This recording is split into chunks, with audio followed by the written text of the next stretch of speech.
Hey everybody, it's me, Angel Benton, and it is time for another edition of Angel Sudsy Recap, where we delve into the world of daytime television, and we do a few reality shows on the side. And one of the daytime television shows that we're doing is The Young and the Restless. But before we get into The Young and the Restless, well, it kind of has something to do with The Young and the Restless, I have to say that it's my birthday today. So, and I do happen to share my birthday with both Chris Cummings, who you probably don't know unless you are a fan of gay porn, then you know exactly who Chris Cummings is. And also Billy Miller, who was on Young and the Restless playing Billy Abbott like 4 Billies ago. I know it's hard to, he's like the last main guy that everyone's like, oh yeah, Billy, he's Billy Abbott, right? But there has been guys that have played Billy Abbott since then. There's been, obviously Jason Thompson now, the one everyone now associates with Billy, because he's doing a really good job. But before that, there was Burgess Jenkins, and before that, there was David Tom. So he's like 4 Billies ago, just saying. But happy birthday to you, Billy Miller, and happy birthday to you, Chris Cummings. And I haven't had anything to drink yet today, which is strange, but I did get some great presents. I got this fierce card from my roommate Lisa, and it's got a woman on it, and she's at buying booze, and the guy's like, "Hey, can I see some ID, miss?" And she's like, "Yes!" Because that happens to me every fucking day, and I love it.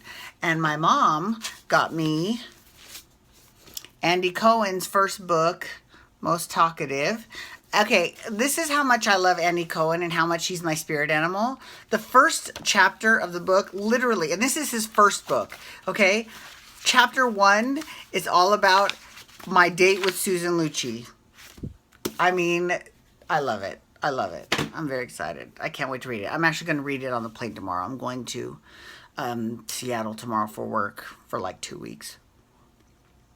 And then I go to Japan. Okay. So let's talk about The Young and the Restless. All right. So anyway, and I also want to say thank you to everybody on Twitter and Facebook that wished me a happy birthday. Very kind of you all. Thank you so much. I do appreciate it. And I did take time to answer every single person that tweeted or Facebooked me. I answered every single one. And normally I usually am really good about that. Sometimes though it takes me like a week, to get back to everyone. Not today, man. I was on top of that shit. I did it real good. So as I was going from, I know this is really bad. Well, I technically wasn't texting, so I'm not sure if I was breaking the law, but I was driving. Sorry.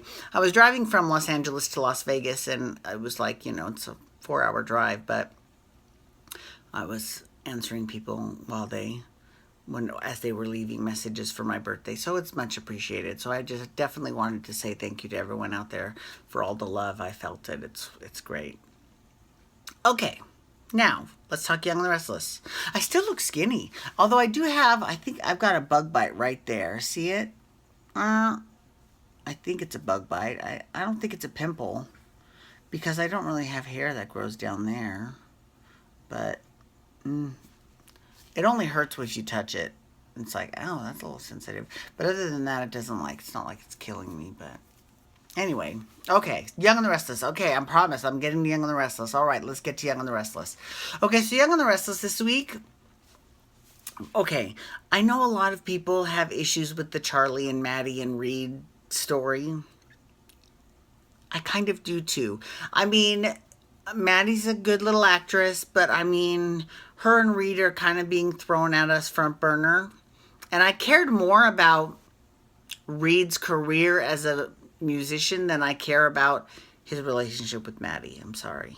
I know. It's horrible. But that's the truth. That's how it is. I'm sorry. Okay, let's talk about how much I love Dina Mergeron. I just love her. Marla Adams is so fierce. And the thing is like, because this week we saw Dina, she was having trouble sleeping and she was replaying in her mind the scene where, her and Ashley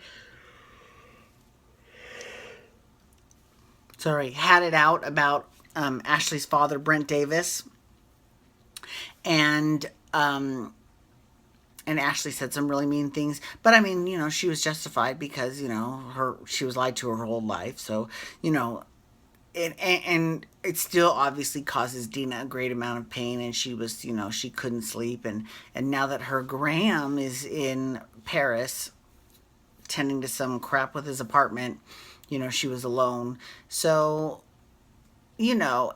first of all, I do have to say the show does a phenomenal job with their flashbacks because they are very well timed, they're very well placed, and they are extremely well researched. Because, like, for example, they had scenes with Ashley and Dina from the 80s, right? And they also had flashback scenes of Kane and Lily from when they first met.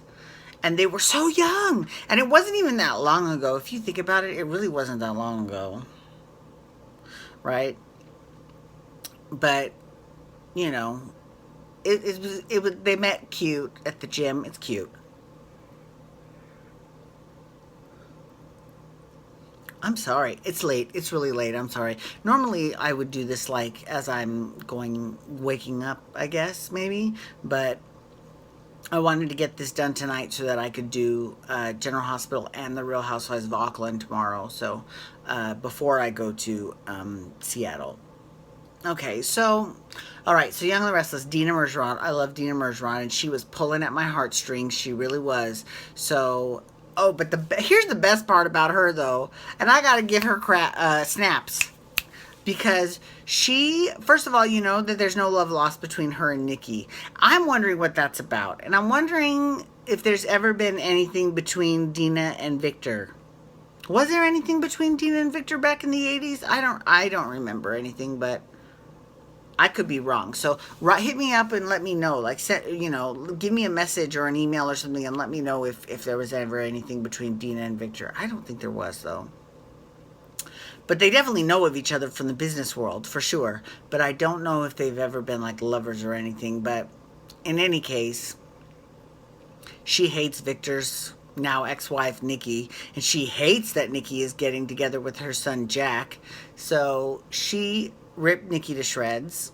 But she always does. So we kind of expect that, right? But then the best part was, first of all, she's not Billy's mother, right? Billy's mother is Jill. And Dina, though, has an affinity for Billy.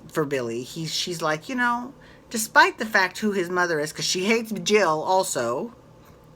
She's like, despite who his mother is, he's a very nice young man. And that, in a way, that's kind of good, right? But she just ripped apart Phyllis. She's like, I know I don't know this tramp very well, but... And Billy's standing there like... And Phyllis is like, okay, hold on, lady, pump the brakes. And she didn't care. She just kept plowing right through her. And she's like, but she's got just awful taste.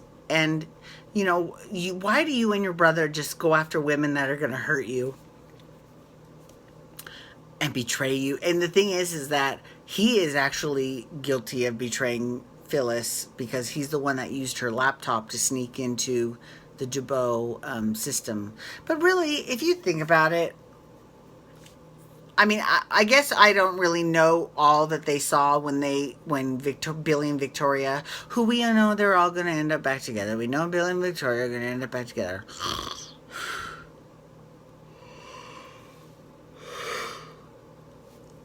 Right? I mean, and that's fine. Whatever. Although I still want to know what the hell is up with Victoria's tinnitus. Because even though it didn't rear its ugly head as often as it normally does, it did rear its ugly head this past week. We heard the tinnitus. And, as instead of acting like a hoe, though, she became a real bitch. I want to know what the hell kind of tinnitus this is that alters the way that she acts. I don't know. I want to know how they explain that. I'm very curious. In terms of the sex ring, okay, I just got to tell you right now, I know for a fact Mariah is totally going to gaslight Alice because Alice does not know that Mariah even exists. So she will think that she's a grown-up version of Cassie, her twin sister, who she adopted. way back when she was little. And she's totally going to get her to spill the goods on Zach and all that bullshit. Now, I used to think that Abby was going to fall into the sex ring and be a prostitute, but that's not looking that lightly. I mean, Abby is an idiot. Now, don't get me wrong. Melissa Ordway is not an idiot. She's very smart. She's very fun. She's very sweet. I loved her. But her character, Abby, is an idiot. Now, anyone that would be playing Abby, whether it would be her or the chick that's Lulu on General Hospital or the chick that's Kiki on General Hospital. They've had a lot of famous Abbies, actually. But anyways, no matter who's playing Abby, Abby's a moron. And she's got the worst taste in men. But I don't think that she is so stupid that she would become a prostitute. Even if she was in love with Zach, I think she would kick Zach to the curb before she would pimp herself out, right? But I don't know, maybe she will, and maybe Scott will rescue her, and that's how they'll get together. I mean, I love Scott and Sharon, but you know that Scott's going to end up with Abby. There's way too much URST. URST, Erst, is used a lot in soap operas, and it stands for unresolved sexual tension. It's used on all soap operas, and there's a lot of Erst going on between Scott and Abby, but I like Scott with Sharon. I really do. Although we know Sharon will end up with Nick too. You know, whatever. Anyways, I do want to say thank you so much for logging on today. I do appreciate it. Please feel free to follow me on Twitter and Instagram at Angel Benton. You can hashtag YR to talk Young and the Restless, or you can also hashtag GH to talk General Hospital, which I'm doing next. And you can also hit that subscribe button on my YouTube channel to get my YouTube videos sent to your email inbox every single day. Thank you so much for logging on today, and thank you for the birthday wishes. Have a wonderful day. Peace out, and wubba wubba wubba.